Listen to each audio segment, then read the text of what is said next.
Meu nome é Lívia Samara. E se você chegou até aqui achando que essa história vai ser só mais um daqueles casos de amor e vingança, talvez seja melhor parar por aqui.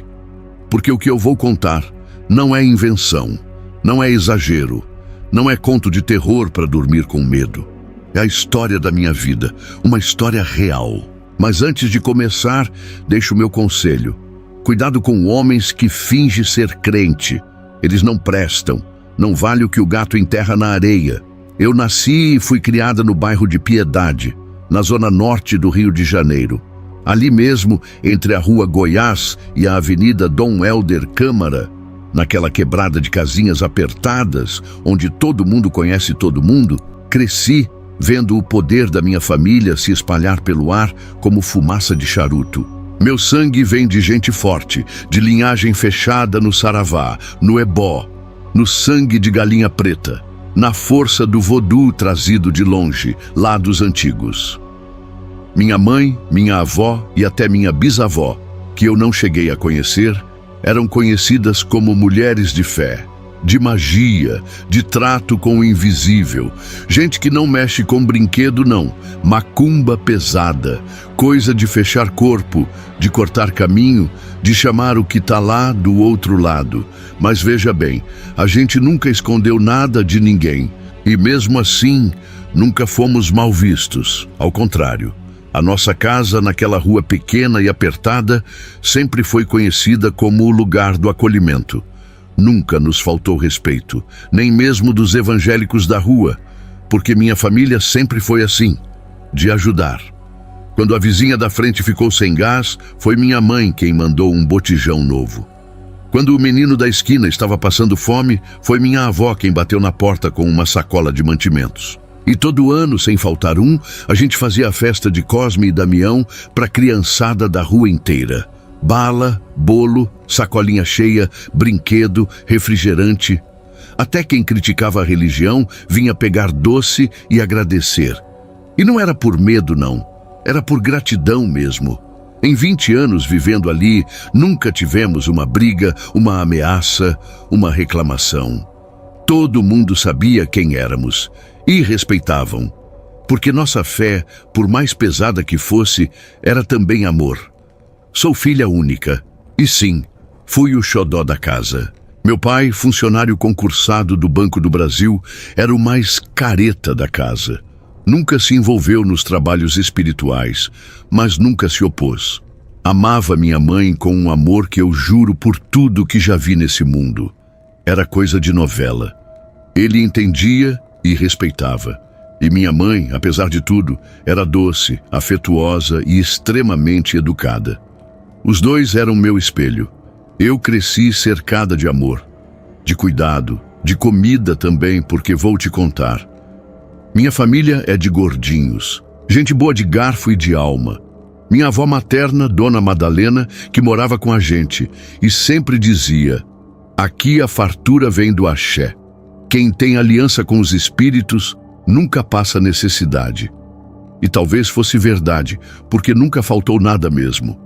A clientela da minha mãe e da minha avó era de alto padrão. Empresários, advogados, até políticos já vi entrando ali em casa pela porta dos fundos. Gente que queria fechar negócio, destruir concorrente, salvar casamento, engravidar, afastar amante.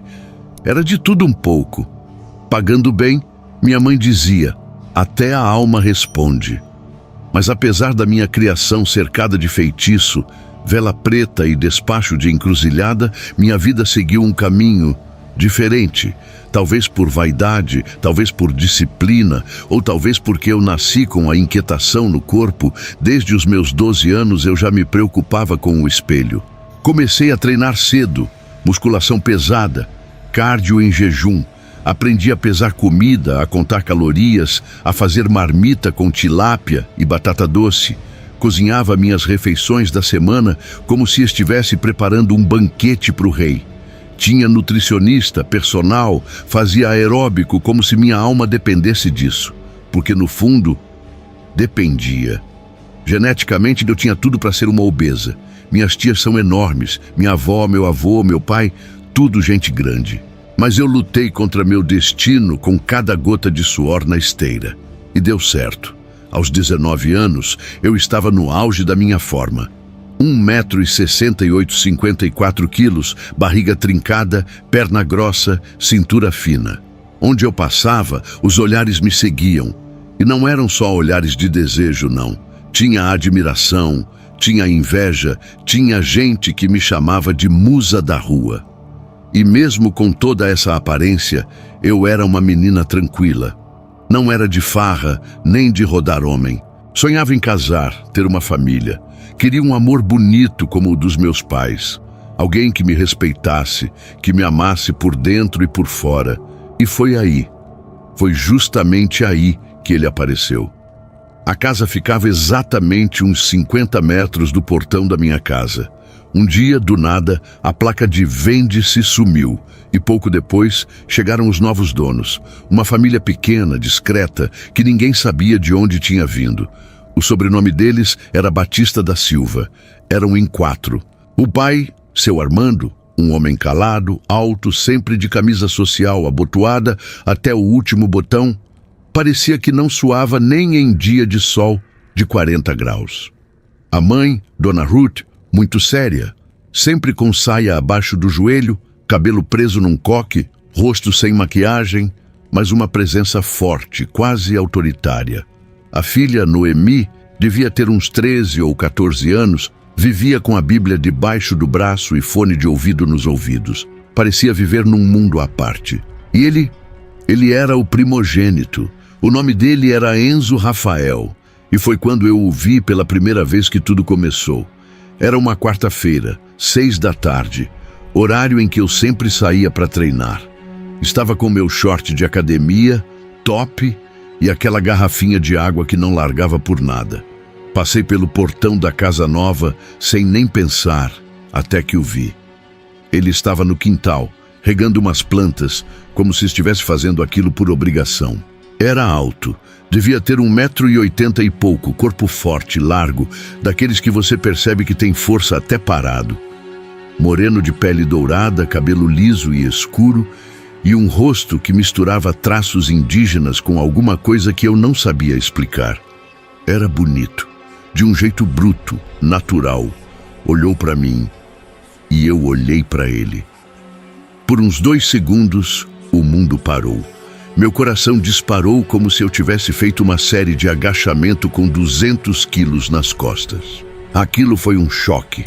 Senti como se meus ossos vibrassem. Eu nunca tinha sentido aquilo, nunca. Nem com um homem bonito, nem com um safado de balada, nem com paquera de academia. O olhar dele me atravessou. Era como se ele tivesse me comido com os olhos ali, na cara dura. Mas não de forma vulgar. Era intenso, animal, quase espiritual. Como se ele tivesse me enxergado além da roupa, além da carne.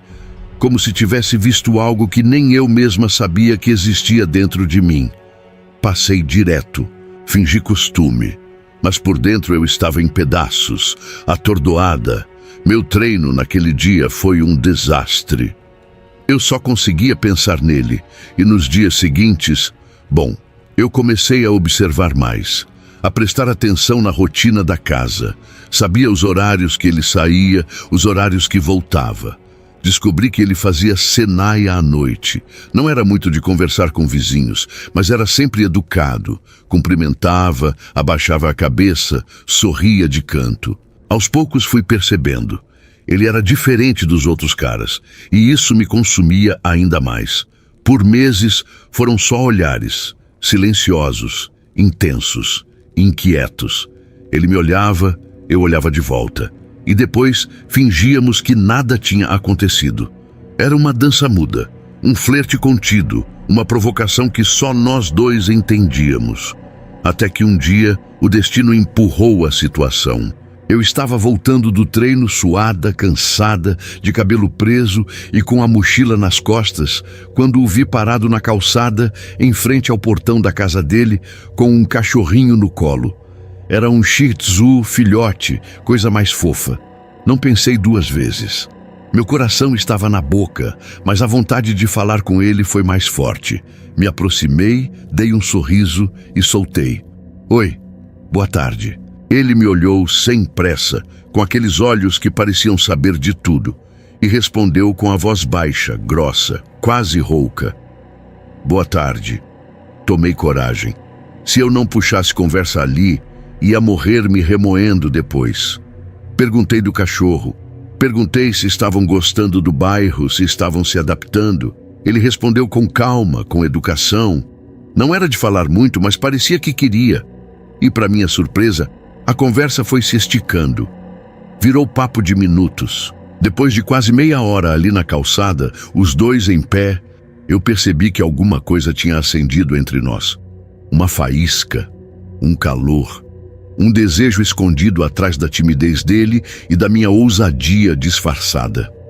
No final da conversa, pedi o nome dele e ele disse com um sorriso discreto: Enzo. Eu disse que o meu era Lívia, ele já sabia. Depois disso, a desculpa foi o Facebook, era o que tinha na época. Pedi, ele me deu e ali começou o nosso segundo ritual. A troca de mensagens. No início eram poucas. Um comentário aqui, um emoji ali, um boa noite meio tímido, uma boa sorte na prova que eu dava quando ele mencionava os estudos. Mas com o tempo, aquilo virou hábito. A gente se falava quase todo dia. Nunca coisa quente, nunca coisa pesada. Era leve, era puro, era bonito. Era o tipo de conexão que você sente no peito, que cresce devagar, mas cresce forte. E ali, naquele bate-papo virtual, eu percebi que estava me apaixonando. E mais que isso, percebi que ele também estava, mas a sombra da religião, aquela mesma que moldava a família dele com ferro e fogo, começou a se aproximar. E a cada dia que passava, ficava mais claro que para viver esse amor, eu teria que abrir mão de muita coisa. Eu vou resumir e encurtar um pouco, porque esse caso, se eu for contar cada detalhe, vai virar uma novela inteira. Mas você precisa entender que eu corri atrás daquele homem como se minha alma dependesse disso. Literalmente. Não foi um amor leve, não foi uma conquista simples, foi uma batalha, uma luta constante. Durante 8 meses da minha vida, eu me humilhei emocionalmente para tentar conquistar o Enzo. Sim, ele me dava atenção. Sim, ele conversava comigo. Sim, ele sorria às vezes. Mas eu percebi rápido que quem estava investindo mais era eu. Ele tinha sentimento por mim. Claro que tinha, não sou burra. Mas era contido, travado, amarrado pelas correntes daquela igreja que ditava até o jeito que ele devia respirar. E ainda assim, mesmo percebendo que eu estava remando sozinha por boa parte do tempo, eu continuei. Não sei se foi orgulho, se foi desejo, se foi uma ilusão criada na minha cabeça, mas eu continuei. Até que um dia, depois de quase um ano entre conversas e olhares, finalmente aconteceu. Foi num domingo à noite, depois do culto, ele tinha ido sozinho e estava voltando a pé, como sempre fazia. Eu estava sentada na mureta da minha casa, já esperando por ele, coração a mil, a rua vazia, só os postes acesos e um vento gelado cortando a pele. Quando ele passou, me olhou e sorriu. Eu me levantei, fui até ele, disse que queria falar uma coisa. Inventei qualquer assunto idiota só para segurar ele ali por mais 2 minutos. E foi ali, sem dizer nada, que ele me beijou. Não foi um beijo forçado, nem apressado. Foi um beijo demorado, sincero, carregado de tudo que a gente ficou guardando por tanto tempo. Meu corpo tremia, e quando eu fechei os olhos, senti algo que até hoje eu não sei explicar. Não era só tesão. Era como se finalmente tivesse desbloqueado algo dentro de mim. Eu amei aquele beijo, mas mal sabia eu o preço que eu ia pagar por aquele amor. Depois daquele dia, tudo deslanchou. A gente começou a se ver mais, a se falar mais. E num certo ponto, eu percebi que ele estava com medo. Ele começou a se abrir, dizer que talvez não daria certo, que a igreja dele era muito rígida, que a pentecostal Deus é Amor tinha doutrinas sérias, pesadas, antigas. Ele foi listando: não pode usar calça, não pode cortar o cabelo, não pode usar maquiagem, não pode assistir televisão, não pode ir ao cinema, não pode frequentar praia, piscina, nem pensar em academia, e a roupa tem que ser sempre larga, comportada, de saia longa, sem mostrar o corpo, sem mostrar o braço, nem o tornozelo. Eles são contra a vaidade, contra qualquer coisa que traga prazer fora da presença de Deus, como eles dizem. E ele me falou com todas as letras: talvez você não aguente. E naquele momento eu olhei nos olhos dele e disse: se for para ter você na minha vida, eu faço qualquer coisa. Enzo arregalou os olhos. Ele não esperava por isso. E foi aí que tudo começou a mudar de verdade. Comecei a frequentar os cultos com ele e com a família dele. Sentei nos bancos duros daquela igreja sem janela. Ouvi pregação de 1 hora, com gritos no microfone, com palavras de fogo, condenação e apelo. No começo, confesso, parecia um outro mundo. Mas com o tempo fui entrando naquela rotina. A mente começa a se moldar quando você quer muito se encaixar. Minha mãe ficou em choque quando soube. Minha avó ficou em silêncio por uns 2 dias, mas no fim, todos disseram a mesma coisa: se isso te faz feliz, vai com fé. Estamos com você. O apoio da minha família me fortaleceu e eu fui em frente. Abandonei tudo: academia, dieta, roupas justas, maquiagem, redes sociais, série, música do mundo. Joguei tudo fora. Doei minhas roupas, apaguei minhas playlists. Até minhas marmitas com tilápia e batata doce eu larguei de mão. E por incrível que pareça, por um tempo aquilo fez sentido. A fé me alimentava. Eu me sentia forte por dentro, preenchida, como se estivesse realmente vivendo algo grande. Namoramos por 6 meses com castidade. E então veio o casamento.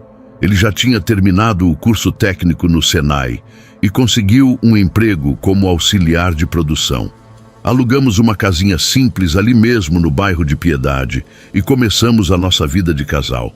No começo foi um sonho. Ele me tratava bem, era carinhoso, atencioso, um homem honrado. E na cama, bom, ele era virgem, mas tinha uma fome, uma intensidade que me deixava em êxtase. Aquilo me completava. A gente ria, fazia planos, pensava em filhos, mas o tempo não perdoa quem abandona a si mesmo. Após 1 ano ou mais sem treinar, sem me exercitar, sem motivação, a tristeza começou a bater. Aquela terapia que eu tinha na academia, o cuidado comigo mesma, tudo foi virando um buraco e a comida virou minha válvula de escape. Em menos de 1 ano, eu passei dos 54 quilos para 80. Estrias surgiram na barriga, nas coxas, profundas, largas, roxas. Meu corpo se transformou diante dos meus olhos, e junto com ele, o olhar do Enzo também mudou. Ele foi parando de me tocar, não me procurava mais. Eu o chamava para deitar comigo, e ele dizia que estava cansado. Eu o abraçava, e ele se afastava. Aquele homem que antes me olhava com fome, agora me olhava com nojo. Comecei a notar que ele passava mais tempo no celular, sempre virado de costas, com brilho da tela no rosto de madrugada. Uma noite, pelo reflexo do espelho do nosso quarto, eu vi. Ele estava no Xvideos, e você sabe muito bem que tipo de vídeo o homem assiste ali. Fingi que não vi. Mas por dentro, meu coração virou farelo. Dias depois, reparei que ele passava muito tempo trancado no banheiro. Longos banhos, toalhas usadas, tapete molhado. Um dia fui limpar e vi no chão uma mancha branca, seca. E no tapete, marcas também. Não preciso dizer o que era, né? Enzo, o homem que disse "te amo" diante do altar, o homem que me jurou fidelidade em nome de Deus, estava se satisfazendo todos os dias com as mãos, porque não sentia mais atração pela própria esposa. Eu tentei conversar. Sentei com ele, abri meu coração, chorei. E ele me destruiu. Disse que eu estava gorda, que tinha estrias nojentas, que minha barriga parecia uma botija de gás. Disse que quando eu olhava para baixo, nem conseguia mais ver minha parte íntima por causa da banha acumulada. Disse que ele não era obrigado a sentir tesão por uma mulher relaxada. Aquilo foi um soco na alma. Eu, que larguei tudo por ele, que me converti, que me dobrei, que virei sombra de mim mesma para viver aquela fé. E agora, eu era tratada como um lixo, uma coisa usada, um corpo deformado. E foi nesse momento, nesse exato momento, sentada no chão do nosso quarto, com o rosto molhado de lágrimas e as palavras dele martelando na minha mente, que eu soube que aquele amor talvez fosse um engano da minha vida. Depois daquele episódio, tudo só piorou. E quando eu digo piorou, é porque a casa virou um ambiente de guerra fria, e às vezes nem tão fria assim. Os dias passaram pesados, o ar parecia denso e o silêncio entre nós gritava mais alto que qualquer discussão. A cama virou trincheira. Ele dormia de costas e eu de olhos abertos, encarando o teto, tentando entender onde é que minha vida tinha se perdido. Mas foi num fim de tarde abafado, com nuvens pesadas encobrindo o céu de piedade, que as coisas saíram do controle de vez. Minha mãe, que sempre foi sensível às mudanças do vento, resolveu me visitar. E não foi por acaso. Ela sentiu. Ela sempre sente. Naquele dia, diante da minha ausência, ela caminhou até a minha rua, cruzou o portão da casa simples onde eu vivia com Enzo, e quando eu abri o portão com o rosto abatido e os olhos fundos, a primeira coisa que ela me disse foi: "O que aconteceu com você, minha filha?" Eu respondi no automático, tentando sustentar o teatro. "Nada, mãe. Tá tudo bem." Ela me olhou com aquele olhar que só mãe sabe dar. Aquele que atravessa carne, alma e segredo. Perguntou de novo: "Você tem certeza?" E eu, como uma atriz mal ensaiada, sorri fraco e repeti: "Tenho." A mentira saía da boca, mas queimava a garganta. Mesmo assim, ela respeitou. Entrou, sentou comigo no meu quarto e a gente ficou ali conversando, jogando papo fora, fingindo normalidade, onde não existia mais nada além da minha dor. Eu não contei nada. Não falei das humilhações, dos olhares de desprezo, das palavras que ainda espancavam minha cabeça como facadas repetidas. Não disse nada. Porque o que acontece dentro do casamento fica dentro do casamento, certo? Foi isso que me ensinaram. Foi isso que eu aprendi errando. E era esse pensamento que me impedia de pedir ajuda. Eram 5h40 da tarde quando Enzo chegou. Eu lembro do barulho do portão batendo, das pisadas fortes no quintal, do jeito como ele entrou na casa, como uma tempestade prestes a destruir tudo. Eu levantei rápido, saí do quarto e fui até ele. Ainda sem saber que minha mãe estava ali, abri um sorriso e disse: "Oi, amor." Só que o que veio em resposta foi como uma pedrada no meio do peito. "Oi, amor." Que oi, amor o quê, Lívia? Como vai ter amor com uma mulher gorda desse jeito? Cheia de estria, parecendo um asfalto esburacado? Pelo amor de Deus, tô puto de verdade. Eu sinto falta de ter mulher, de ter prazer, e você desse jeito parecendo uma bola de sebo. Aí me dá nojo. Eu preciso de uma mulher gostosa de verdade, uma mulher de respeito para me satisfazer. Isso sim. As palavras caíram como ácido na minha pele. E antes que eu pudesse responder, antes que eu pudesse sequer respirar, a presença da minha mãe se fez notar. Ela surgiu na sala, como uma entidade silenciosa, com os olhos firmes, a alma em pé, e disse com uma serenidade que congelou o sangue: "Boa tarde, Enzo." Ele congelou. Ficou pálido como um defunto recém-velado, mas mesmo assim, com aquele orgulho maldito que é mais forte que o juízo, não abaixou a guarda. Encostou as costas na parede, cruzou os braços e respondeu seco, com a voz amarga de veneno: "Boa tarde, só se for para a senhora, porque para mim tá tudo péssimo, em tudo." Minha mãe apenas respirou fundo, não rebateu, não o enfrentou, não gritou, não chorou. Ela olhou para mim como quem enxerga além do corpo e da dor, se aproximou com um sorriso triste e disse: "Filha, eu já vou indo. Venha aqui me dar um beijo." E eu fui, tremendo por dentro, com a vergonha encharcando a alma. Ela me abraçou como se me segurasse para não desabar ali mesmo, e foi embora, sem dizer uma palavra sobre o que ouviu. Enzo, ao invés de calar e refletir, virou um bicho. Começou a berrar, batendo a porta do quarto, esbravejando que eu era falsa, dissimulada, mentirosa. Me acusou de esconder visita, de fazer complô contra ele, como se fosse um absurdo minha mãe estar na minha casa sem avisar.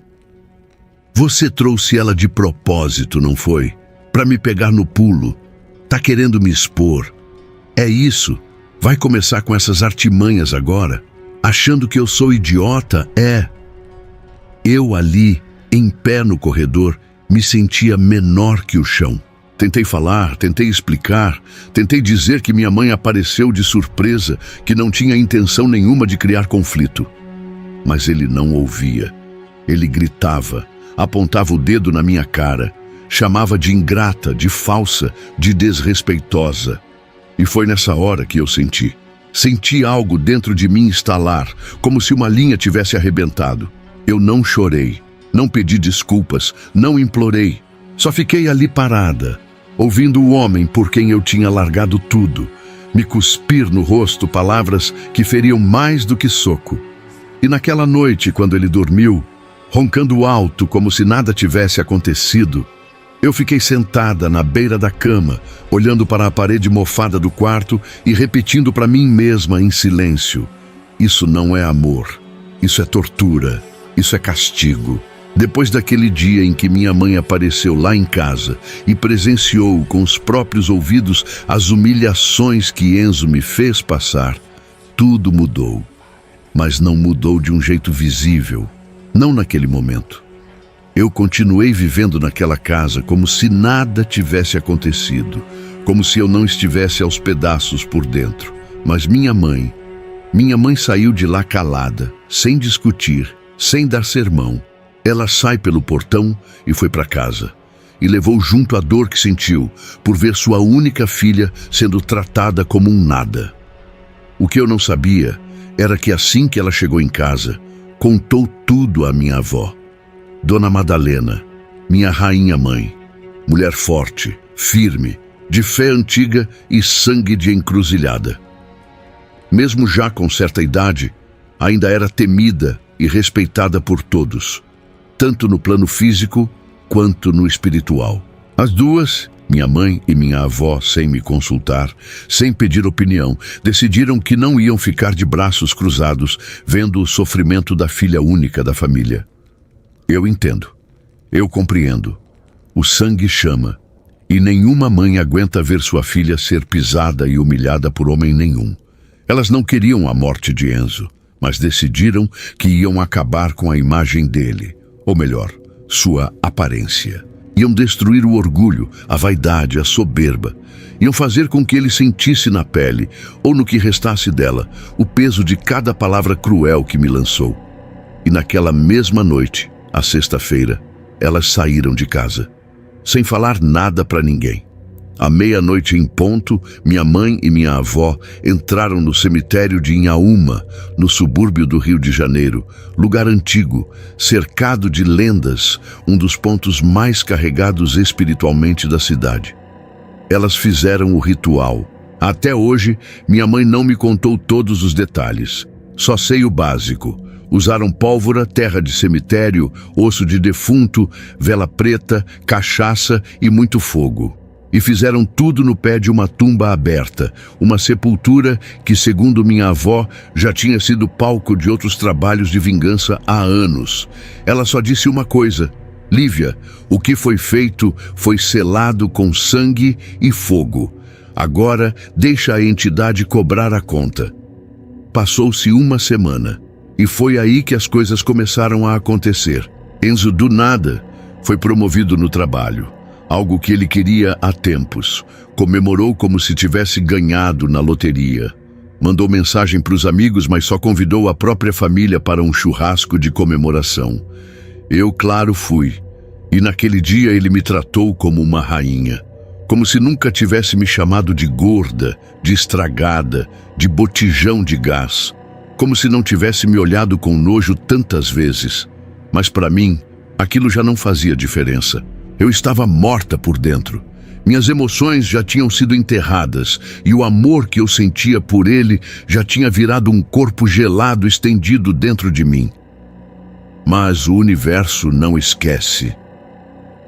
Na hora do churrasco, Enzo estava tentando acender o fogo da churrasqueira embutida na parede do quintal. Aquela churrasqueira velha, mas que sempre funcionou. Jogou álcool, jogou mais álcool. Nada pegava. Ele foi ficando impaciente. Jogou mais álcool, quase 1 litro inteiro.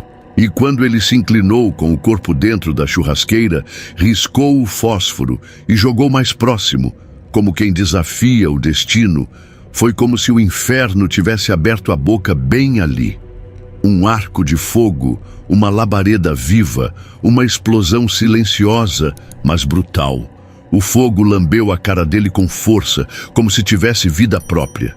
Queimou os cabelos dele em segundos. A pele do rosto virou um mingau fervente. Os lábios derreteram. Os ombros dele derreteram como vela. A camisa colou na carne. O cheiro de carne queimada tomou conta do quintal. Eu juro, parecia que o próprio demônio tinha saído da brasa. Ele caiu no chão gritando, urrando, gemendo como um animal prestes a ser abatido. A irmã dele desmaiou. A mãe entrou em pânico. O pai tentou apagar o fogo com toalha molhada. E eu paralisei. Só consegui andar até ele quando vi que ele já não era mais Enzo. Enzo virou uma sombra. Levamos ele correndo para o Hospital Salgado Filho. Ele ficou lá por meses. Enfaixado, dopado, chorando de dor. Quando voltou para casa, ninguém reconhecia mais. Um dos olhos ficou caído, o outro puxado. Não tinha mais boca. Só gengiva, dente torto e ferida aberta. A pele parecia barro rachado. Buracos no rosto, manchas, pedaços que nunca mais voltaram. A única coisa que sobrou intacta nele foi a memória. Porque ele se lembrava de tudo, e eu também. Foi quando eu disse a ele, olhei no que sobrou dos olhos dele. Se você tivesse me amado como me prometeu, se tivesse me tratado como me tratava no começo, eu teria te amado até o fim e iria cuidar de você. Mas você preferiu me humilhar, me pisar, me apagar por dentro. Hoje, quem não quer mais sou eu. Porque você destruiu o amor que eu sentia. Você queimou meu coração antes do seu rosto ser queimado. E agora, Enzo, quem vai viver como monstro é você. Porque ninguém vai te querer. Ninguém vai querer tocar nesse corpo deformado. E sabe o que é pior? Eu vou voltar para a academia, vou fazer dieta, vou correr, vou suar, vou voltar a ser aquela mulher que você um dia desejou. Mas você nunca mais vai ter nada nem parecido. Naquele dia, eu terminei. Expliquei tudo para os pais dele. E, para surpresa de todos, Enzo chorou. Pela primeira vez, ele chorou de arrependimento. Confessou tudo, confirmou que me humilhava, que me rejeitava, que me fazia chorar em silêncio. Eu fui embora com dignidade. Voltei para a casa da minha mãe. Contei tudo para ela. Contei até do churrasco, do fogo, da explosão, e ela só me respondeu: minha filha, o que aconteceu ali foi justiça. Nós só mexemos com o que você carregava no peito. Dor. E dor, quando é plantada com sangue, dá fruto. Anos depois, minha avó faleceu. Se foi tranquila dormindo. E hoje eu sigo minha vida. Casei de novo, com um homem bom, amoroso, respeitador. Tenho um filho lindo, uma família feliz. Voltei a treinar, voltei a ser eu. Ah, antes que eu me esqueça, vocês devem estar se perguntando se eu parei de ir à igreja pentecostal Deus é Amor. né? Se eu abandonei tudo depois de tudo que vivi, depois de tudo que aconteceu com Enzo, a resposta pode surpreender alguns. Mas não, eu não parei de ir. Por incrível que pareça, eu gostei da igreja. Me encontrei ali de uma forma que nem eu imaginava. E não, eu não parei em nenhum momento. Eu apenas continuei do meu jeito. Eu voltei a ser quem eu era, sim. Voltei para minha academia, voltei a usar minhas roupas, minhas calças legging, minha autoestima, minha vaidade. Voltei a me olhar no espelho e me reconhecer como mulher. Mas continuei indo para a igreja, porque ali eu senti algo verdadeiro. E eu acredito que, se algum dia Deus quiser me mudar, Ele vai fazer isso no tempo dele. Ele vai tocar meu coração da forma que for necessário, sem forçar, sem imposição. Porque eu entendi que a fé é algo entre mim e Ele, e não entre mim e regras feitas por homens. O que eu vivi com Enzo me ensinou que nem todo mundo que está dentro da igreja é transformado de verdade. Que muitos vestem a roupa da fé, mas o coração continua podre. Quem tinha mudado de verdade era eu. Eu fui lá, eu me entreguei, eu me converti por amor. E ele só usou a religião como desculpa para me controlar, para me apagar, para me diminuir. Mas eu levantei, e levantei de cabeça erguida. Hoje minha mãe ainda me apoia, e às vezes até vai comigo nos cultos. Ela é muito respeitadora das religiões. Ela senta ali do meu lado, louva, ora, e quando me olha, vejo nos olhos dela a certeza de que a filha dela venceu.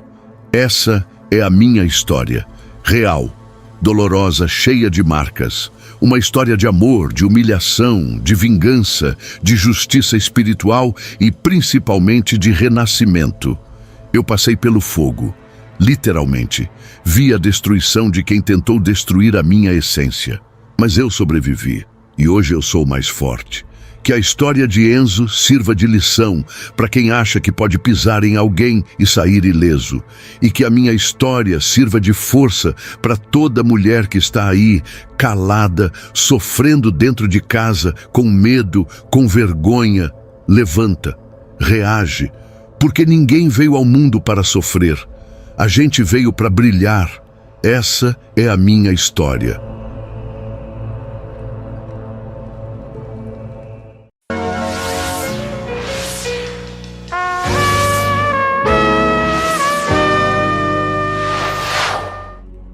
Acredita-se que enterrar terra de cemitério em uma propriedade pode atrair a morte, doenças ou maldições progressivas, especialmente se for acompanhada de fotografias ou objetos pessoais.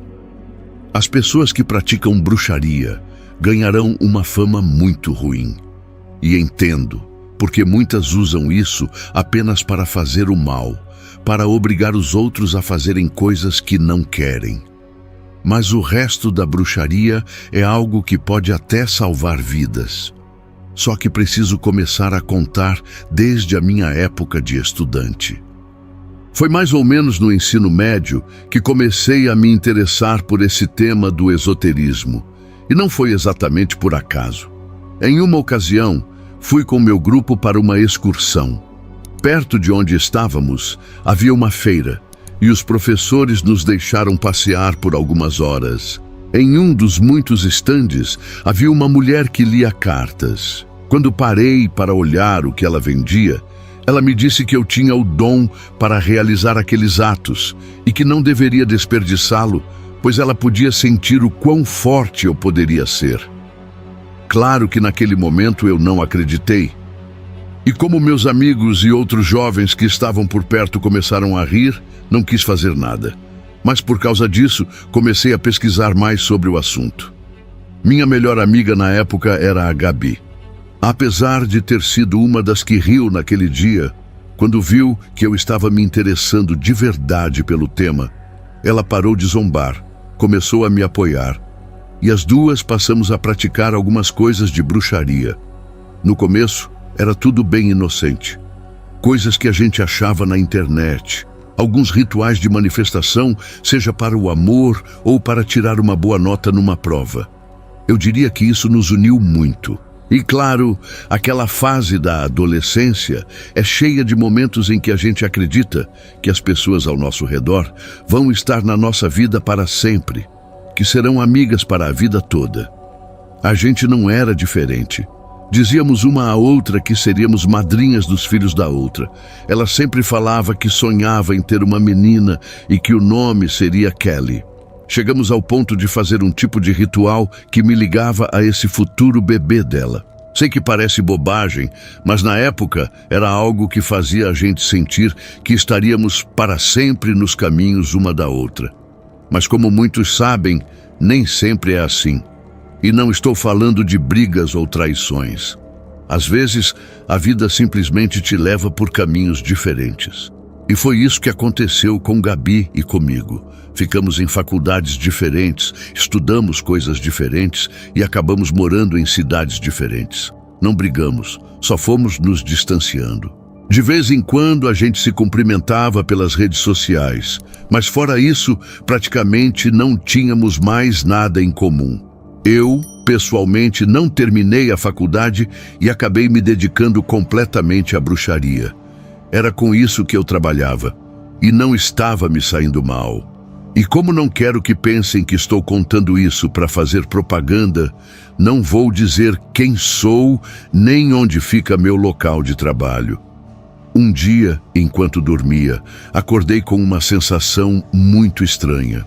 Não conseguia lembrar do que tinha sonhado. E isso era esquisito, porque durante toda essa jornada no mundo da magia e do esoterismo, eu tinha treinado bastante para ter o que muitos chamam de sonhos lúcidos. Estava acostumada a lembrar de todos os meus sonhos. Só que nessa vez, parecia que algo os havia apagado bem antes de eu acordar. Pelo menos, foi essa a sensação. Decidi não dar muita importância. Eu também estava passando por algumas dificuldades naquele período e pensei que, longe de ser algo paranormal ou preocupante, poderia ser apenas resultado da minha própria saúde mental. Mas essa sensação continuou nos dias seguintes. Primeiro, eu não conseguia sonhar nada. Depois de alguns dias, comecei a acordar gritando um nome: Kelly. Depois de treinar um pouco mais o controle dos sonhos lúcidos, percebi que, mesmo sem conseguir ver nada nos sonhos, eu ainda podia sentir e ouvir. Era como se algo cobrisse totalmente a minha visão. Também não entendia quem era essa tal de Kelly, já que não conhecia ninguém com esse nome. No último sonho que tive antes de tomar uma atitude mais drástica, ouvi o choro de Gabi. Tentei entrar em contato com ela pelo Facebook, mas parecia que ela tinha abandonado aquela conta havia quase meio ano. É importante dizer que eu não sabia muita coisa sobre a Gabi, mesmo com a gente ainda conectada nas redes sociais. Ela nunca foi do tipo que compartilha sua vida pessoal por ali. Tinha pouquíssimas publicações. Apesar de tentar não pensar muito nisso, aquele sonho tão estranho não saía da minha cabeça. Era como se alguém que eu amasse estivesse em perigo de vida. Comecei uma busca que durou quase 1,5 semanas, mas no fim consegui o contato de alguém que tinha o endereço e o número de telefone dela. Tentei ligar várias vezes, mas sempre caía na caixa postal. Não tive outra escolha a não ser ir até a casa dela pessoalmente. Não sabia explicar, mas algo me dizia que ela não estava bem. Bati na porta por um bom tempo e ninguém atendia, mas já que eu estava ali, não ia embora sem pelo menos ter certeza de que tudo estava bem com uma das pessoas mais importantes da minha vida no passado. Insisti até que finalmente alguém abriu a porta. Tenho que admitir que me surpreendi, porque por um momento achei que não havia ninguém em casa e que talvez eu estivesse exagerando por tudo que vinha sentindo. Sem falar que, quando a Gabi abriu a porta, fez isso de um jeito bem agressivo, como se estivesse pronta para brigar com quem quer que estivesse ali fora. Mas assim que me viu, se surpreendeu muito, não conseguiu conter o sorriso e perguntou o que eu estava fazendo ali. Não vou mentir. Quando a vi, eu esqueci completamente o motivo de ter ido até lá. Não conseguia acreditar o quanto eu sentia a falta dela. Ela me convidou para entrar. Notei que a casa estava um pouco bagunçada. Nunca fui de julgar essas coisas, mas parecia que ela talvez não estivesse passando pelo melhor momento da vida. Ela tirou algumas roupas de um dos sofás e me pediu para sentar. Também pediu desculpas pela bagunça. Eu disse que não tinha problema, mas mesmo assim, ela explicou que tinha tido uma filha e que talvez eu já tivesse imaginado. Ela havia dado o nome de Kelly. Eu não conseguia acreditar. Esse era o nome que eu ouvia nos sonhos. Sempre tive a firme convicção de que aquele ritual que fizemos na adolescência me ligou a Kelly de um jeito que a ciência não pode explicar. Gabi então me contou basicamente porque tinha sumido. Disse que não queria que ninguém conhecesse Kelly ainda, porque tinha medo de que transmitissem alguma doença para a bebê. Muitas pessoas da família do marido dela eram muito invasivas e não aceitavam um não como resposta. Por isso, não paravam de ligar nem de mandar mensagens. Ela tinha desligado o celular de vez e basicamente tinha se isolado só para ignorar aquela família que não parava de importuná-la. Depois, ela me perguntou o que eu estava fazendo ali. Fiquei gaguejando por um tempo. Por mais que fosse verdade que ela era minha amiga, que eu sentia muita saudade e que ela conhecia meu passado com a bruxaria, eu não sabia se era uma boa ideia contar a verdade. Mas acabei não tendo alternativa, já que não tinha nenhuma desculpa preparada e aparentemente tudo estava bem. Contei a ela e ela estranhou um pouco. Não vou mentir. Parecia que estava tentando não rir de mim. Apesar de termos feito vários rituais e pequenos trabalhos de bruxaria branca no ensino médio, eu sempre percebi que Gabi fazia aquilo mais para me agradar e que, na verdade, não se interessava tanto ou não acreditava de verdade nessas coisas. Imaginei que essa descrença só tivesse aumentado com o passar dos anos. Assim que terminei de falar, ela me perguntou se aquilo era algum tipo de piada.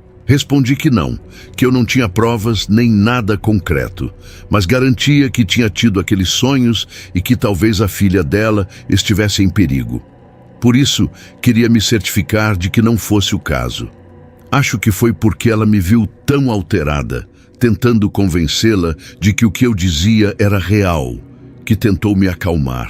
Disse que tudo estava bem, que acreditava que eu tinha sonhado coisas bem malucas, mas que eu não precisava me preocupar, que no fim das contas, sonhos são só sonhos, e que tanto ela quanto a pequena Kelly estavam perfeitamente bem. Ela disse que, tirando uma sogra intrometida e cunhadas que a consideravam uma péssima mãe, não tinha outros problemas, a não ser que eu tivesse uma cura para isso. E aquilo fazia bastante sentido. Tenho que reconhecer que muitas vezes a explicação mais lógica é a verdadeira. Se você acha que está vivendo algo paranormal, 90% das vezes existe uma explicação racional por trás. Talvez tudo fosse só um desejo inconsciente meu de me reconectar com minha amiga. Eu sabia que não podia pedir para conhecer a Kelly, já que tudo indicava que Gabi tinha regras bem rígidas sobre o contato com a bebê naquele momento. Mas eu tinha viajado de muito longe e não tinha onde passar a noite. Por sorte, ela entendeu perfeitamente e disse que, se eu quisesse, poderia dormir na sala. Nem cheguei a perguntar se podia ver a bebê, pois sabia qual seria a resposta. Mas naquela noite, em que fiquei na casa dela, tive certeza de que meus sonhos não eram apenas um desejo inconsciente de reencontrar minha amiga. É que quando o marido dela chegou mais tarde naquele mesmo dia, ficou claro que não gostou nada de me ver ali. Não porque tivesse algo contra mim diretamente, afinal, nem nos conhecíamos. Mas porque Gabi tinha deixado claro que não queria ninguém além dos dois perto da filha. Ele estava enfrentando problemas com a mãe e com as irmãs. E agora, de repente, Gabi tinha decidido que podia convidar quem quisesse. Na hora, Gabi me defendeu, dizendo que eu nem sequer tinha visto a bebê, que tinha ficado na parte de baixo da casa o tempo todo. Mas, mesmo com ela explicando toda a situação, ele não parecia querer ouvir. Como a discussão só aumentava e eu não podia voltar para minha casa, a única coisa que me veio à cabeça foi dar um pouco de espaço a eles, dizendo que iria comprar algumas coisas na loja. Me sentia um pouco culpada. Pensei que, por causa de apenas alguns sonhos estranhos que eu tivera, sonhos que nem tinham mostrado nada concreto, o casamento da minha amiga podia acabar começando uma briga séria. Comecei a pensar que talvez fosse melhor procurar um hotel para passar o resto da noite. A verdade é que nunca gostei desses lugares, pela energia que carregam, por tanta gente indo e vindo, deixando mais do que apenas pertences nesses quartos. Mas, se isso evitasse mais problemas, talvez fosse o melhor. Ainda precisava voltar para pegar minha bolsa.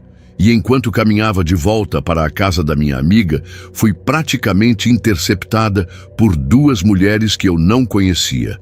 Mas a energia delas era estranha. Podem achar que estou exagerando ao contar isso, mas juro que foi assim que senti. Elas tinham uma aura muito fria, parecia que estavam cheias de rancor e inveja. Começaram a me fazer algumas perguntas que, no início, não faziam sentido nenhum para mim. Pensei que iam me assaltar, mas passei a prestar mais atenção no que diziam. Foi então que percebi, deviam ser a sogra e a cunhada da Gabi. Estavam me culpando, como se a ideia de manter a bebê afastada das pessoas nos primeiros dias tivesse sido minha. Depois começaram a me acusar como se eu já tivesse visto a criança. Reforço que não tinha visto, justamente por respeitar a decisão da minha amiga. Quando percebi que ser educada não estava adiantando e não me deixariam em paz, resolvi ser direta.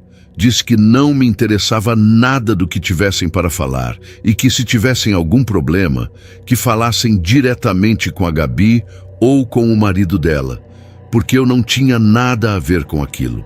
Empurrei levemente a filha daquela mulher só para conseguir passar. Não foi com força, apenas o suficiente para seguir meu caminho. E foi nesse momento que aquela mulher segurou meu pulso com muita força, e eu senti algo além daquela energia carregada de rancor. Foi uma sensação, algo que às vezes me acontece. Quando alguém me toca, consigo perceber as intenções da pessoa. E naquele momento soube que aquela mulher odiava a Kelly. Isso logo virou uma dúvida na minha cabeça. Se ela a odiava tanto, por que fazia tanta questão de vê-la? Não demorou para eu entender o que estava acontecendo. Ela queria fazer mal a bebê, mas não era qualquer tipo de mal. A maldade que eu sentia ali era clara. Não é que eu consiga ler mentes, é mais como uma sensação.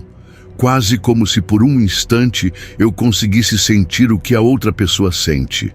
E para mim foi muito óbvio, ela queria que a Kelly morresse. Sabia que precisava contar isso para minha amiga, só não sabia se ela seria capaz de acreditar. Apesar de já ter deixado claro que não se dava bem com a sogra e a cunhada, ela também havia deixado evidente que não acreditava muito nesse negócio de bruxaria. Eu entendia que precisava contar com calma. De qualquer forma, voltei para casa. Agora sabia que precisava ficar ali, pelo menos aquela noite, pois, pelo que Gabi havia me contado, moravam um pouco afastados. O fato de eu ter encontrado aquelas duas na rua só indicava que estavam rondando a casa, e isso não parecia ser um bom sinal. Assim que cruzei a porta, a Gabi veio logo se desculpar, dizendo que o marido dela não era assim na maior parte do tempo. Era só que, por alguma razão que ela mesma não entendia, ultimamente estavam tendo muitos problemas. Ela achava que era por causa do bebê. Tinha lido que era algo comum entre casais, só que achava estranho, porque tudo tinha mudado de repente. Contou que durante o parto e antes da bebê nascer, tudo estava muito bem e que, ao contrário do que leu por aí, não houve grandes dificuldades. O marido concordava que nenhum familiar ou amigo veria a bebê, pois especialistas diziam que isso não era recomendável nos primeiros dias. Disse também que se eu tivesse chegado 3 dias antes, os teria encontrado como um casal perfeitamente feliz, que sempre entrava em acordo. Mas agora ele tinha mudado completamente de comportamento. Tudo o que ela dizia, ou até mesmo o choro da bebê, o irritava. E ele estava muito bravo por ela não deixar que a mãe e a irmã fossem visitar a neta. Quase todos os dias eles brigavam por isso. Ela achava que, com a minha presença ali, ele não reagiria mal, e por isso se desculpava comigo. Talvez ela não soubesse reconhecer os sinais de um trabalho de afastamento. Para quem não sabe, isso é basicamente o oposto de uma amarração. Não é feito necessariamente por alguém que deseja a vítima por interesse amoroso. Às vezes, é apenas alguém que quer com todas as forças que o relacionamento acabe. E quanto mais a Gabi falava, mais eu percebia o que estava começando a acontecer na casa dela. No início, guardei silêncio e deixei que ela continuasse falando, porque não queria interrompê-la, nem que ela pensasse que eu estava zombando. Mas no fim, ela teve tanta confiança em mim que acabou confessando que não era só o marido que a preocupava. Ela estava percebendo algo estranho na própria filha. Disse que quase todos os dias, Kelly acordava chorando exatamente no mesmo horário. 3h33 da madrugada. E não parecia ser por fome ou fralda suja. Ela apenas acordava assustada, com um choro que não acontecia em nenhum outro momento do dia. Era como se algo realmente a assustasse. Me contou também que, por alguma razão, aquilo não só incomodava profundamente o marido, que antes costumava ir ver a bebê, mas agora nem se levantava mais, como ela mesma também estava começando a se sentir estranha sempre que a filha chorava nesse horário. Nessa hora, ficava cada vez mais difícil levantar para ver o que estava acontecendo. Ela disse que eu poderia achar que era a pior mãe do mundo, mas que havia momentos em que sentia vontade de deixá-la chorando até que se acalmasse sozinha. Ela dizia que não conseguia entender aquilo, porque não sentia isso em nenhum outro momento do dia, nem mesmo se a bebê chorasse ao meio-dia ou em qualquer outro horário. Mas sempre que o choro era às 3h33, ela começava a sentir uma série de emoções negativas em relação à filha. Tentei consolá-la dizendo que não era culpa dela, que muitas vezes a maternidade era assim mesmo, que nem tudo era maravilhoso como muitos falam, ou pelo menos foi o que ouvi dizer, mas que eu a conhecia e sabia que ela jamais machucaria sua filha. Só que algo muito estranho estava acontecendo naquele horário e precisávamos descobrir o que era. Ela foi dormir no andar de cima e eu fiquei embaixo. Estava lutando com todas as minhas forças para não dormir, porque sabia que precisava ficar acordada até aquela hora. Mesmo assim, acabei pegando no sono, porque o dia tinha sido muito cansativo. O choro de Kelly me acordou. Gabi tinha razão. O choro era horrível. Eu já tinha ouvido Kelly chorar ao longo do dia que estive naquela casa, e aquele choro não se comparava. Era algo forte, agudo, como se ela estivesse suplicando por ajuda. Ouvi claramente o marido de Gabi gritar com a bebê. Não quero repetir exatamente o que ele disse, mas foi algo desrespeitoso, como se nem a considerasse um ser humano. Pouco depois, ouvi quando Gabi saiu do quarto, mas eu não tinha intenção de subir para ver a bebê. Eu precisava descobrir o que estava acontecendo. Sabia que, por respeito, não podia subir, mas isso não importava, porque sentia que aquela energia ruim não vinha de cima. Era algo que estava em todos os cantos. Mas o ponto mais carregado era o quintal. Aproveitando que o choro era tão alto que ninguém ouviria mais nada, abri a porta e fui até o quintal. E então as vi. Eram as duas mulheres que tinham me abordado quando fui à loja. Estavam com capuzes, mas eu podia sentir a energia ruim delas de onde estava. Gritei com elas. As duas me olharam e depois saíram correndo. Pareciam não esperar que alguém notasse sua presença. Tentei alcançá-las, mas fugiram. Voltei ao lugar onde estavam e percebi que a terra ali estava remexida. Mas não era só isso. Ao iluminar aquela parte, percebi que nem parecia ser a mesma terra do resto do jardim. Era diferente. Sem pensar duas vezes, chamei minha amiga. Naquele momento, Kelly já tinha se acalmado. Gabi desceu para ver o que estava acontecendo. Contei tudo. Disse que precisávamos verificar o que havia sido enterrado ali, porque era óbvio que aquelas mulheres tinham colocado terra de cemitério. O que encontrei ali me chocou. E olha que, ao longo da minha experiência com bruxaria, já vi muita coisa. Você se surpreenderia com o que as pessoas são capazes de fazer por rancor ou por uma briga sem sentido. Mas acho que quando se trata de crianças pequenas ou de alguém da própria família, isso sempre me revolta profundamente. Não consigo imaginar fazer algo assim com alguém do meu sangue, não importa o que tenha sido dito ou feito. Era um dos trabalhos de bruxaria mais bem feitos que já vi em muito tempo. Dava para perceber claramente que aquelas mulheres tinham tido ajuda de alguém. Até hoje não sei quem, mas havia mais de um feitiço ali. Um para afastamento entre Gabi e o marido, uma imagem só da Gabi coberta de alfinetes, e acima de tudo, havia uma foto bem caseira de Kelly. Era evidente que tinham tirado rapidamente com um celular. Começaram a cobrir a foto com terra de cemitério. Para quem não sabe, isso é feito quando se quer que alguém morra aos poucos, apodrecendo em vida. Mas aquelas mulheres haviam enterrado tantas coisas diferentes ali que, por assim dizer, os efeitos estavam começando a se anular entre si. Não quero entrar em detalhes técnicos e nem dizer que anular seja a palavra mais exata, nem dar ideias para quem realmente pensa em fazer algo assim. Não quero dar muitos detalhes, nem ideias para pessoas que realmente queiram recorrer a algo assim. Só direi que o que elas estavam fazendo, não estavam fazendo direito. Minha amiga ficou incrédula com tudo o que eu encontrei. Só pedi para ela não tocar em nada, que eu ia levar para destruir e proteger a família dela. Foi o que eu fiz. Como eu sabia exatamente quem tinha feito, não foi difícil desfazer o trabalho. Também ajudei colocando alguns amuletos de proteção na casa delas, e um especialmente para Kelly. Pouco tempo depois me tornei madrinha oficial dela. Atualmente, Gabi e eu voltamos a ser muito unidas. Continuamos morando em cidades diferentes, mas nos visitamos com frequência. Sempre que pode, Gabi me lembra o quanto é grata a mim. Não só por ter salvado o casamento dela, porque depois do que eu fiz, o bom caráter do marido voltou a nascer e a relação deles está mais saudável do que nunca. Mas também porque ela sempre diz que eu salvei o bebê dela.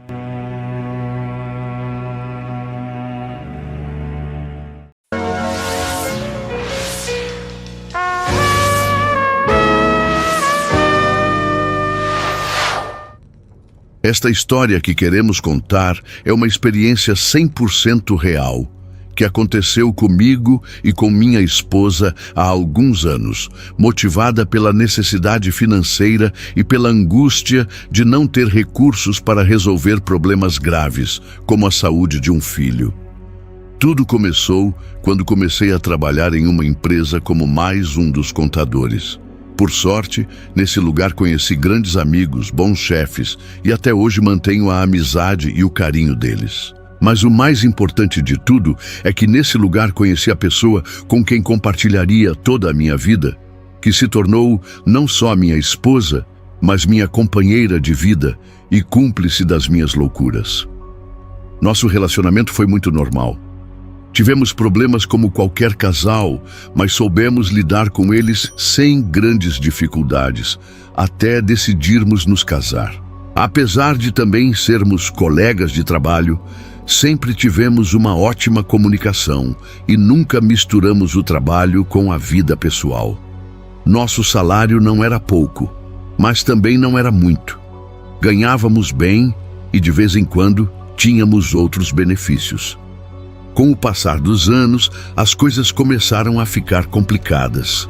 Quando tivemos nosso primeiro filho, a situação ficou um pouco mais difícil, pois ele adoecia com frequência e gastávamos muito com medicamentos, consultas no meio da noite, serviço de creche e outras despesas que precisávamos cobrir.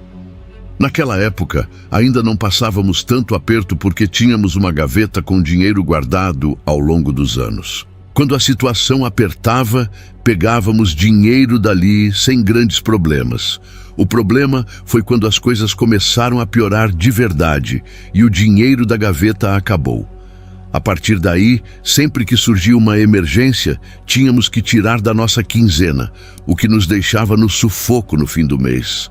O pior de tudo foi quando nosso filho começou a adoecer ainda mais. As dívidas dos cartões e dos empréstimos começaram a nos sufocar, e a cada dia que passava, eu me estressava mais por não conseguir lidar com tudo isso. Foi uma época muito pesada para mim e minha esposa, mas tentamos nos apoiar ao máximo. Sempre acreditamos em espiritualidade, energias e coisas desse tipo, mas nunca havíamos nos aprofundado nesses assuntos. Durante todo o nosso relacionamento, sempre tivemos pedras e velas em casa para limpar as energias. E sempre que algo positivo acontecia, agradecíamos a Deus e às nossas crenças pelas bênçãos recebidas. Nessa fase difícil, minha esposa passou a comprar várias velas para atrair dinheiro, tranquilidade e harmonia para nosso lar. Foi nessa época que ela me surpreendeu com uma notícia que nenhum dos dois esperava. Estávamos esperando outro filho, o que naquele momento foi difícil de assimilar, pois já não estávamos conseguindo dar conta nem de um, e agora havia outro a caminho, o que, em vez de nos alegrar, tornava tudo ainda mais difícil. Foi então que minha esposa me contou que foi até o lugar de sempre comprar as velas, mas dessa vez a vendedora e ela começaram a conversar sobre nossos problemas. A mulher disse que talvez o que precisávamos era algo mais forte do que uma simples vela e recomendou que procurássemos um centro especializado em trabalhos de bruxaria. Ela anotou um endereço num pedaço de papel que minha esposa me mostrou enquanto me contava tudo o que haviam conversado. Como nós acreditávamos nesse tipo de coisa, falei que iríamos o quanto antes, pois era urgente fazermos uma limpeza na nossa energia para aguentar o que estava por vir. Algumas semanas depois, tiramos um dia e aproveitamos que nosso filho havia melhorado para sair da cidade e buscar o apoio que tanto precisávamos. Chegamos a uma comunidade no interior. A vida naquela cidadezinha parecia não ter sido afetada pelo tempo ou pela tecnologia. Todos viviam em paz, sem estresse, como se estivéssemos 40 ou 50 anos no passado. Nos arredores da pequena cidade, chegamos a uma casa com um grande terreno onde havia vários cachorros que cuidavam do lugar. Batemos na porta e demoraram alguns minutos para atender. Uma mulher de cerca de 40 anos nos recebeu e nos convidou a entrar depois que explicamos que havíamos sido recomendados pela Mulher das Velas. Já dentro da casa, ela perguntou qual era o nosso problema e contamos absolutamente tudo o que havia acontecido nos últimos anos. Ela nos disse que provavelmente estávamos com um trabalho negativo de bruxaria, que alguém havia bloqueado nossos caminhos e por isso considerava urgente fazer uma espécie de limpeza em nós dois. Depois de quase uma hora, ela nos disse que não havia nenhuma bruxaria em cima de nós e que ninguém estava tentando nos fazer mal, o que nos deixou muito aliviados. Ainda assim, acreditávamos que era necessário fazer algo para abrir nossos caminhos e conseguirmos uma vida melhor para nós, para nosso filho e principalmente para o bebê que estava a caminho. A mulher fez várias limpezas em nós. Usou uma grande quantidade de ingredientes que pareciam comuns, mas disse que todos estavam preparados para serem usados em bruxaria branca. Do que mais me lembro de ter visto foram ervas como alecrim, louro, canela, arroz, entre outras que acabei esquecendo. Depois de um tempo, ela nos disse que havia uma forma de abrir caminhos e atrair dinheiro, mas era um procedimento bastante elaborado que teríamos que seguir à risca e concordamos completamente. A mulher nos pediu uma cédula e uma moeda de cada valor existente que ela colocou dentro de um recipiente. Adicionou vários líquidos que pareciam álcool, mas com um cheiro muito forte e estranho. Depois foi colocando um a um diversos ingredientes especiais, entre eles o arroz, que já havia sido consagrado para rituais. Acendeu várias velas brancas e começou uma série de orações. Algumas pareciam estar em outro idioma, mas não demos importância. Vale dizer que durante o procedimento se sentia uma energia muito intensa. Havia uma corrente de ar no ambiente, mesmo estando dentro de um cômodo sem janelas, mas era evidente que esse ar era toda a energia circulando ali. Ela pegou um pouco do líquido que estava com as cédulas e nos pediu que o passássemos pelo corpo, com a intenção de atrair todo o dinheiro possível para nossas vidas.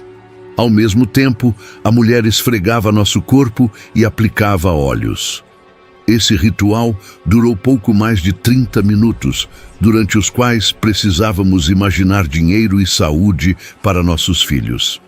A senhora colocou cada cédula e moeda dentro de um pequeno copo de vidro, adicionou um pouco de arroz e algumas ervas. Depois encheu os copos com cera branca, transformando-os em uma espécie de vela.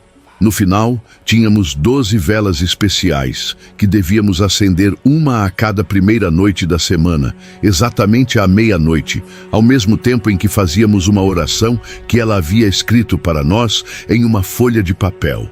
Esse ritual precisava ser feito durante exatamente 12 semanas. E ao final da última semana, nossos caminhos estariam abertos para atrair dinheiro e saúde para nossas vidas. Depois que saímos da casa da senhora, fomos comer e conversar sobre tudo o que havia acontecido. Apesar de nós dois acreditarmos nesse tipo de energia, nunca havíamos feito nada relacionado à bruxaria antes. Então estávamos um pouco curiosos para saber o que aconteceria e se o ritual realmente funcionaria. 2 dias depois, acendemos a primeira vela e seguimos tudo exatamente como ela pediu. A vela se consumiu em alguns dias e guardamos o restante, como ela nos orientou. Assim passaram-se as 12 semanas, sempre acendendo cada vela com muita fé. Vale dizer que, durante esse período, voltamos à nossa rotina difícil. Nosso filho ficou doente mais 2 vezes. As consultas da minha esposa ficaram cada vez mais caras. Os cartões de crédito chegaram ao limite e os cobradores começaram a nos procurar. Já não tínhamos mais a quem pedir dinheiro, pois todas as opções já haviam sido usadas. Naqueles dias, havíamos realmente chegado ao fundo do poço e ainda não sabíamos se o que fizemos teria algum efeito. No dia em que a última vela se consumiu, pedimos a Deus que nos ajudasse para que aquele ritual funcionasse, pois era a nossa última chance de seguir em frente. Mas nada mudou. 3 dias se passaram sem que entrasse um único centavo a mais. No dia em que recebemos o pagamento da quinzena, pensamos que sobraria algum dinheiro, mas não foi o caso. Ambos pensamos que tudo aquilo havia sido uma perda de tempo. No entanto, na segunda-feira da 13ª semana, algo diferente aconteceu. Um dos clientes da empresa onde trabalhávamos pediu para conversar comigo em particular e me ofereceu um cargo muito melhor do que o que eu tinha. Esse cliente eu já conhecia há anos de trabalho e havíamos criado certa confiança. Depois de conversar um bom tempo sobre sua proposta, decidi aceitar, pois seria o contador principal em uma nova empresa. O melhor de tudo é que ele disse que eu poderia levar minha esposa para que continuássemos trabalhando juntos. Naquele mesmo dia, surgiu outra oferta ainda melhor para ela na empresa onde estávamos. A proposta ficou ainda mais vantajosa quando souberam que eu pediria demissão, pois ela assumiria todo o departamento de contabilidade e seria promovida a chefe, o que significava mais renda para nós dois. O lado ruim era que não trabalharíamos mais juntos, mas decidimos que era a melhor decisão para o bem de ambos. A partir desse dia, tudo começou a melhorar. Passamos a ter renda constante e nossa sorte virou. Em poucos meses, tínhamos mais dinheiro do que conseguimos juntar em anos. E o melhor de tudo era que, se investíamos um valor em algo, recuperávamos 3 vezes mais. Por isso, começamos a investir em pequenos negócios que nos geravam lucros significativos. O mais incrível foi que tanto a parte financeira quanto a saúde melhoraram muito. Nosso filho não voltou a adoecer como antes, e o bebê que estava por vir nasceu com saúde, em uma família sem preocupações financeiras. Assim se passaram cerca de 5 anos com muita sorte. Nesse tempo, conseguimos comprar uma casa, um carro melhor e colocar nossos filhos em escolas de maior qualidade. Também conseguimos guardar uma boa quantia no banco para tempos difíceis, caso eles voltassem a acontecer. Certo dia, enquanto tomávamos café da manhã em família, decidimos voltar à casa da mulher que nos ajudou para entregar algo como forma de gratidão. Ao chegar na casa dela, a mulher não nos reconheceu de imediato, pois disse que nesses anos atendeu muitas pessoas com problemas parecidos, mas depois de alguns minutos de conversa, finalmente se lembrou de nós. Entregamos uma quantia em dinheiro pelo trabalho que ela havia feito e, mesmo relutando no início, acabou aceitando depois da nossa insistência. Conversamos um bom tempo e a curandeira nos disse que faria uma limpeza de energia como forma de agradecimento pelo presente que demos, o que aceitamos com alegria. Diferente da vez anterior, desta vez ela percebeu que havia pessoas com inveja e sentimentos negativos contra nós, o que era comum, pois ao verem que nossa vida tinha melhorado, começaram a nos invejar. Rapidamente ela nos fez uma limpeza e nos deu pulseiras para cada um, com a intenção de que nenhuma energia negativa afetasse nossa família. E por sugestão dela, o mais recomendável seria fazer uma limpeza semelhante todos os anos para nos proteger das invejas e das energias ruins. Cerca de 4 anos depois, tivemos novamente uma situação negativa em casa. Minha esposa e eu começamos a discutir com frequência e a nos distanciar, até que certo dia, depois de uma briga, percebemos que algo estava errado. Sentíamos que havia uma força maior nos afetando. Mesmo estando protegidos com as pulseiras, que renovávamos todos os anos. Fomos à casa da mulher, que já era uma grande amiga da família, e ela confirmou que havia uma pessoa tentando colocar negatividade em nosso lar. Para minha surpresa, essa pessoa era um colega de trabalho da minha esposa, que eu conhecia muito bem, e que aparentemente estava se aproximando dela com outras intenções.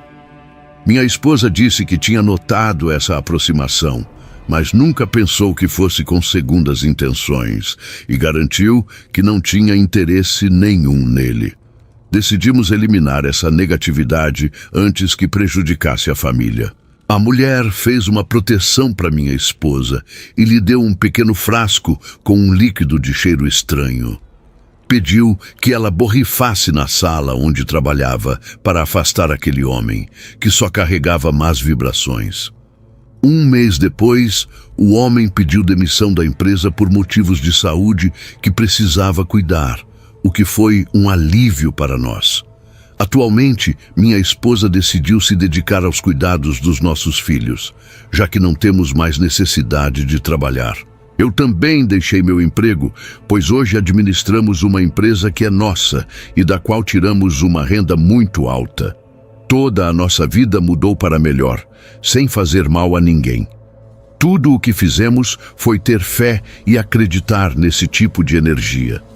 Todos os anos, visitamos nossa amiga em sua casa, realizamos um ritual de purificação e limpeza espiritual, renovamos nossas pulseiras de proteção e abençoamos nossa família para que o amor e a confiança estejam sempre presentes. Também fazemos questão de manter pessoas com boa energia em nossa empresa, com vontade de crescer, o que também nos ajudou muito a manter um ambiente de trabalho saudável.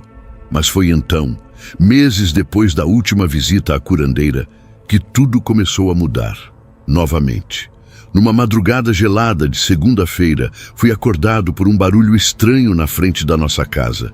Um som metálico, como se algo pesado tivesse sido jogado na porta.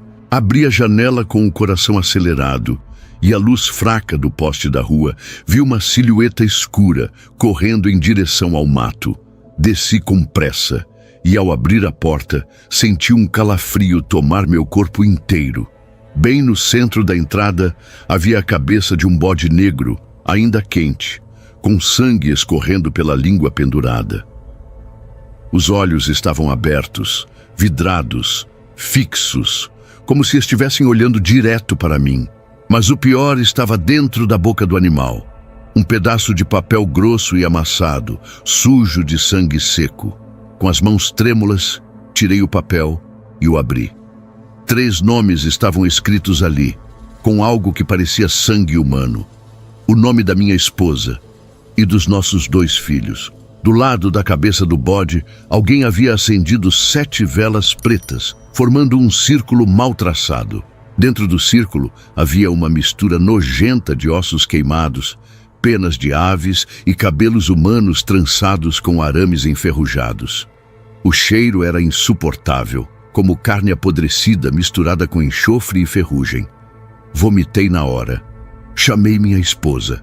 Ela veio correndo, cobriu os olhos das crianças e ficou em choque. Aquilo era uma ameaça, ou pior, era um aviso de que algo muito ruim estava para acontecer. Tentamos entrar em contato com a curandeira no dia seguinte, mas ela estava viajando e disseram que só voltaria em 1 semana. Nós não tínhamos esse tempo. 3 dias depois, a tragédia aconteceu. Minha esposa havia saído para buscar nossos filhos no colégio, mas não voltou. Esperei por horas, liguei para a escola, para os vizinhos, para os hospitais. Nada. Fui à delegacia desesperado e imediatamente fiz o boletim de ocorrência, pois não é necessário aguardar 24 horas para registrar. Horas depois, a polícia me deu a notícia. Haviam encontrado o carro dela abandonado em uma estrada de terra, perto de um matagal. Dentro, sinais claros de algo terrível. Muito sangue. E nenhum sinal dela ou das crianças. Dias depois, encontraram uma cova rasa, escondida no mesmo lugar onde fizemos nossos antigos rituais. Lá estavam os corpos dos nossos filhos, em condições tão perturbadoras. Apenas disseram que havia marcas estranhas e uma crueldade que ultrapassava qualquer explicação lógica. Minha esposa foi localizada mais longe, em um galpão abandonado. O que fizeram com ela, nem os investigadores quiseram descrever. Apenas disseram que foi brutal, muito brutal. Nunca encontraram o assassino. Nenhuma pista, nenhum DNA, nenhuma câmera. Era como se ele tivesse surgido das trevas e voltado para lá. Alguns disseram que era uma pessoa invejosa e doente. Outros que era uma entidade enviada por alguma força maligna para cobrar algo que nós jamais deveríamos ter mexido. Desde então, minha vida acabou. Não trabalho mais. Mal como. Sobrevivo entre bebidas e noites sem dormir. Eu me olho no espelho e não reconheço mais quem sou. Às vezes, acho que ainda escuto os gritos deles dentro de casa. Outras vezes, vejo vultos pelos cantos. Mas o pior é quando sonho com aquela cabeça de bode e acordo com o gosto de sangue na boca. Talvez essa seja a verdadeira maldição de mexer com aquilo que não se entende. Se você está vendo ou ouvindo esse relato, não ignore os sinais. Nem todo ritual é inofensivo, nem toda energia quer o seu bem, e nem toda porta aberta pode ser fechada depois. E eu? Bom, eu só estou esperando a morte vir me buscar. Talvez assim eu reencontre minha família, ou talvez encontre algo ainda pior.